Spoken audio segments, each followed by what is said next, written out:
আকাশবাণী কলকাতা স্থানীয় সংবাদ পড়ছি প্রিয়া বিশ্বকর্মা।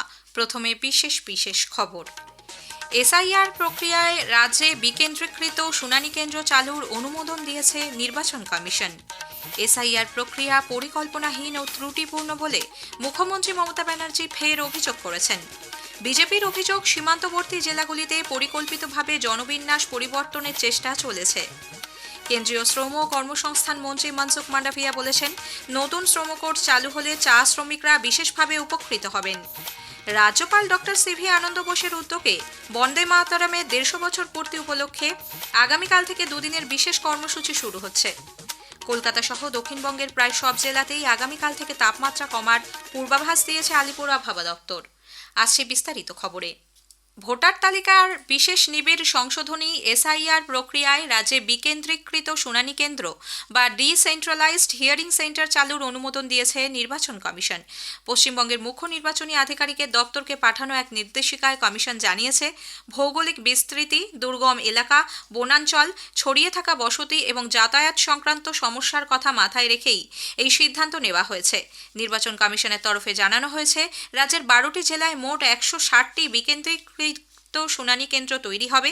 এই জেলাগুলির মধ্যে রয়েছে দার্জিলিং, ঝাড়গ্রাম, কালিম্পং, পুরুলিয়া, পশ্চিম মেদিনীপুর, আলিপুরদুয়ার, বাঁকুড়া, নদিয়া, হাওড়া, পশ্চিম বর্ধমান, উত্তর 24 পরগনা এবং জলপাইগুড়ি।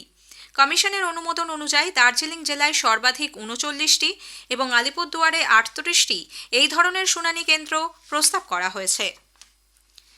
ভোটার তালিকায় বিশেষ নিবিড় সংশোধনী প্রক্রিয়া পরিকল্পনাহীন, ত্রুটিপূর্ণ ও প্রশাসনিক গাফিলতিতে ভরা বলে অভিযোগ তুলে মুখ্যমন্ত্রী মমতা ব্যানার্জি ফের নির্বাচন কমিশনকে চিঠি দিয়েছেন। মুখ্য নির্বাচন কমিশনার জ্ঞানেশ কুমারের কাছে দীর্ঘ 4 পাতার ওই চিঠিতে তিনি দাবি করেছেন, এই প্রক্রিয়ায় গণতন্ত্রের ভিত ক্ষতিগ্রস্ত হচ্ছে এবং যোগ্য ভোটারদের নাম বাদ যাওয়ার আশঙ্কা বাড়ছে।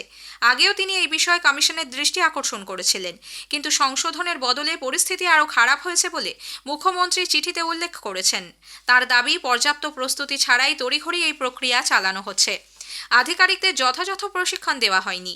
প্রবীণ অসুস্থ মানুষদেরও দীর্ঘ পথ পাড়ি দিয়ে শুনানি কেন্দ্রে যেতে বাধ্য করা হচ্ছে বলেও তাঁর অভিযোগ। অবিলম্বে এই প্রক্রিয়ার ত্রুটি সংশোধন করার জন্য নির্বাচন কমিশনের কাছে আর্জি জানিয়েছেন মুখ্যমন্ত্রী। সীমান্তবর্তী জেলাগুলিতে পরিকল্পিতভাবে জনবিন্যাস পরিবর্তনের চেষ্টা চলছে বলে বিজেপি অভিযোগ করেছে।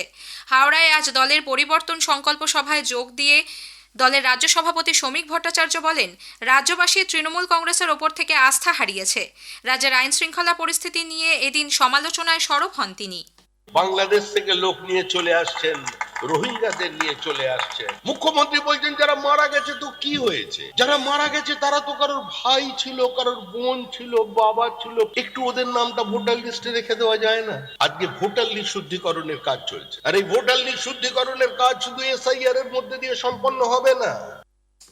অন্যদিকে পুরুলিয়ার বান্দোয়ানের মাখলা ফুটবল ময়দানে পরিবর্তন সংকল্প সভায় যোগ দেন কেন্দ্রীয় শিক্ষা প্রতিমন্ত্রী সুকান্ত মজুমদার। বাংলাদেশে অনুপ্রবেশকারীদের রাজ্যের শাসক দল বাঁচানোর চেষ্টা করছে বলে এদিন অভিযোগ করেন তিনি। দক্ষিণ 24 পরগনার মগরাহাটে নির্বাচন কমিশন নিযুক্ত পর্যবেক্ষক সি মুরুগানের গাড়ি ঘিরে বিক্ষোভ এবং সরকারি কাজে বাধা দানের ঘটনায় রাজ্য পুলিশের মহানির্দেশকের কাছে বিস্তারিত রিপোর্ট তলব করেছে কমিশন।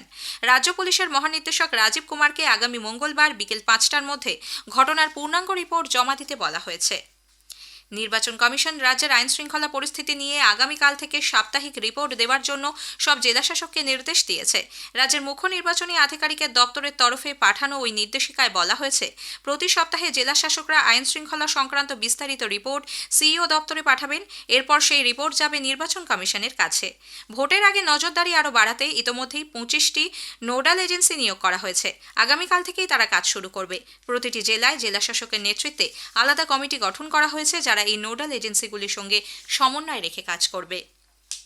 পদ্মা নদী সাঁতরে ভারতীয় ভূখণ্ডে প্রবেশের পর প্রচণ্ড ঠান্ডায় অসুস্থ হয়ে এক বাংলাদেশি যুবকের মৃত্যু হয়েছে। মুর্শিদাবাদের রঘুনাথগঞ্জে ভারত বাংলাদেশ সীমান্তবর্তী পাতলাটোলা এলাকা থেকে আজ ভোরে রবিউল শেখ নামে বছর 30-এর ওই যুবককে আটক করে বিএসএফ। বাংলাদেশের চাঁপাইনবাবগঞ্জ জেলার বাসিন্দা রবিউল বিবস্ত্র অবস্থায় পদ্মা নদী পার হয়ে এদেশে ঢুকেছিল। এরপরই তাঁর শারীরিক অবস্থার অবনতি হয়।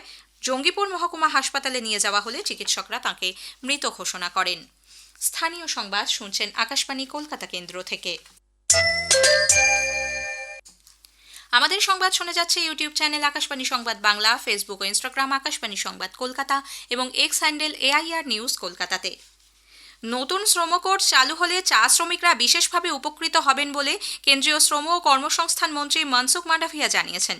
শিলিগুড়িতে ভারতীয় চা শ্রমিক ইউনিয়নের উদ্যোগে আয়োজিত এক অনুষ্ঠানে ডক্টর মান্ডাভিয়া বলেন, চা শ্রমিকদের জন্য সামাজিক সুরক্ষা, ন্যূনতম মজুরি সহ অন্যান্য সুবিধার সংস্থান রয়েছে নতুন শ্রম কোডে। नए सोशल सिक्योरिटी कानून लागू होने से सभी प्लांटेशन वर्कर्स को जो 40 इयर्स एबव है कंपलसरी हेल्थ सिक्योरिटी की गारंटी मोदी जी की ओर से मिलेगी। ESI की व्यवस्था सुविधा मिलेगी, ट्रीटमेंट की सुविधा मिलेगी। देश के सभी लेबर के अनुसार उसको मिनिमम वेतन मिलेगा। जो भारत सरकार फ्लोरवेज तय करेगी उसके बच्चे को पढ़ने के लिए अच्छी सुविधा देना सुनिश्चित हुआ है। छोटे बच्चे हैं, ऐसे महिलाओं के लिए बच्चे की संभाल के लिए भी व्यवस्था सुनिश्चित करी जाएगी। রাজ্যপাল ডক্টর সিভি আনন্দ বোসের উদ্যোগে জাতীয় স্তোত্র বন্দে মাতরমের 150 বছর পূর্তি উপলক্ষে আগামীকাল থেকে দুদিনের বিশেষ কর্মসূচির আয়োজন করা হচ্ছে। লোকভবন সূত্রে জানা গিয়েছে, এই দুদিনের কর্মসূচিতে বন্দে মাতরম এবং এর স্রষ্টা ঋষি বঙ্কিমচন্দ্র চট্টোপাধ্যায়ের প্রতি শ্রদ্ধা জানানো হবে। আগামীকাল সাহিত্য সম্রাটের স্মৃতি বিজড়িত 3টি স্থান, নৈহাটির বঙ্কিম ভবন গবেষণা কেন্দ্র, প্রেসিডেন্সি বিশ্ববিদ্যালয় এবং চুঁচুড়ার বঙ্কিম ভবন থেকে একযোগে 3টি মোটরসাইকেল র্যালি শুরু হবে। প্রত্যেক র্যালিতে বিশিষ্ট ব্যক্তি সহ 150 জন করে রাইডার অংশ নেবেন।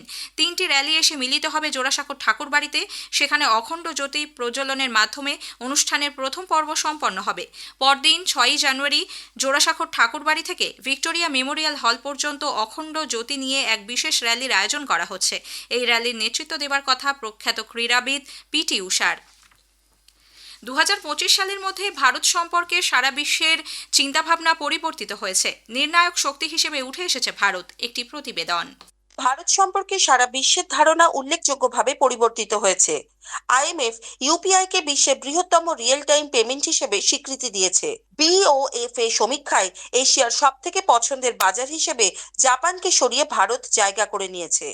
অন্যদিকে QS ওয়ার্ল্ড ফিউচার স্কিলস ইন্ডেক্সে ডিজিটাল দক্ষতার ক্ষেত্রে কানাডা এবং জার্মানিকে পেছনে ফেলে ভারত উঠে এসেছে। নির্ণায়ক শক্তি হিসেবে ভারতের ভাবনা এখন সারা বিশ্বের আলোচ্য বিষয়, এমনটাই মনে করেন বিশিষ্ট আইনজীবী দেবজিৎ সরকার। এখন ভারতের কেউ পক্ষে থাকতে পারেন বিশ্বমঞ্চে, কেউ বিরোধিতা করতে পারেন, কিন্তু উপেক্ষা কেউ করতে পারবেন না। আগে ছিল ইউরোসেন্ট্রিক কিংবা আমেরিকা সেন্ট্রিক, সারা পৃথিবীর লোক ইউরোপ কি ভাবছে, আমেরিকা কি ভাবছে, মূলত এই নিয়ে আলোচনা করতো। দু একটি এশীয় দেশের মধ্যে চীন বা জাপানকে নিয়ে একটু আধটু আলোচনা হতো, আর তার বাইরে ভারতকে নিয়ে সেইভাবে নির্ণায়ক শক্তি হিসেবে কেউ ভাবতো না যে ভারত বলছে, ভারত কি ভাববে, ভারতের জনগণ কি চিন্তা করতে পারে, সেইটা এখন দেখা গেছে। উপেক্ষা তো দূরের কথা, এখন সারা পৃথিবীতে বৈশ্বিক শক্তিরা যারা রয়েছেন তারা যে কোনো একটা সিদ্ধান্ত নেওয়ার আগে তার কেন্দ্রে থাকা দেশ হিসেবে বিবেচনা করে। কাশফিন নাহার, আকাশবাণী সংবাদ, কলকাতা। IIT খড়গপুরে ইয়াং ইনোভেটরস প্রোগ্রাম YIP-র 7ম সংস্করণ অনুষ্ঠিত হয়েছে। দুবাই এবং ভারতের বিভিন্ন অংশ থেকে মোট 340টি দল এই প্রতিযোগিতায় অংশ নেয়। পড়ুয়াদের হাতে পুরস্কার তুলে দেন কেন্দ্রীয় শিক্ষা প্রতিমন্ত্রী সুকান্ত মজুমদার। তিনি বলেন, আজকে আমাদের ছেলেমেয়েরা, ভারতবর্ষের ছেলেমেয়েরা যে ধরনের ইনোভেশনের কথা চিন্তা ভাবনা করছে, এটা সত্যিই আমাদেরকে উৎসাহিত করছে। এবং যেভাবে এইটুকুটুকু বাচ্চারা এই ধরনের চিন্তা ভাবনা করছে, আমাদেরকে সত্যিই আশ্চর্য করছে তারা, যে আগামী দিনে তারা ভারতবর্ষকে বিকশিত ভারত তৈরিতে গুরুত্বপূর্ণ ভূমিকা পালন করবে। আসন্ন গঙ্গাসাগর মেলার প্রস্তুতি খতিয়ে দেখতে মুখ্যমন্ত্রী মমতা ব্যানার্জি দক্ষিণ 24 পরগনার সাগরে যাচ্ছেন আগামীকাল। দুপুরে এক অনুষ্ঠানে দূরনিয়ন্ত্রিত ব্যবস্থার মাধ্যমে সাগর সেতুর শিলান্যাস করবেন তিনি। ইতোমধ্যেই বহু পুণ্যার্থী গঙ্গাসাগরে পৌঁছেছেন। দক্ষিণবঙ্গের ন্যূনতম তাপমাত্রা আজ কিছুটা বাড়লেও আগামীকাল থেকে কলকাতা সহ প্রায় সব জেলাতেই তা আবার 2 থেকে 3 ডিগ্রি পর্যন্ত কমার সম্ভাবনা রয়েছে। কলকাতায় আজ সর্বনিম্ন তাপমাত্রা স্বাভাবিকের থেকে বেশি থাকলেও সর্বোচ্চ তাপমাত্রা উল্লেখযোগ্যভাবে প্রায় 6 ডিগ্রি কম ছিল। অন্যদিকে দার্জিলিং পাহাড়ি এলাকায় আজ সর্বনিম্ন তাপমাত্রা ছিল 2 ডিগ্রি সেলসিয়াস, যা ওই এলাকায় এই মৌসুমের সব থেকে কম। আগামী 2 দিন সেখানে তুষারপাত হতে পারে বলে জানানো হয়েছে। সকালের দিকে ঘন কুয়াশার সম্ভাবনা থাকায় উত্তরবঙ্গে দিনের তাপমাত্রা 3 থেকে 4 ডিগ্রি কমবে। শেষ করার আগে স্থানীয় সংবাদের বিশেষ কিছু অংশ আরও একবার। SIR প্রক্রিয়ায় রাজ্যে বিকেন্দ্রীকৃত শুনানি কেন্দ্র চালুর অনুমোদন দিয়েছে নির্বাচন কমিশন। SIR প্রক্রিয়া পরিকল্পনাহীন ও ত্রুটিপূর্ণ বলে মুখ্যমন্ত্রী মমতা ব্যানার্জি ফের অভিযোগ করেছেন। স্থানীয় সংবাদ শেষ হলো।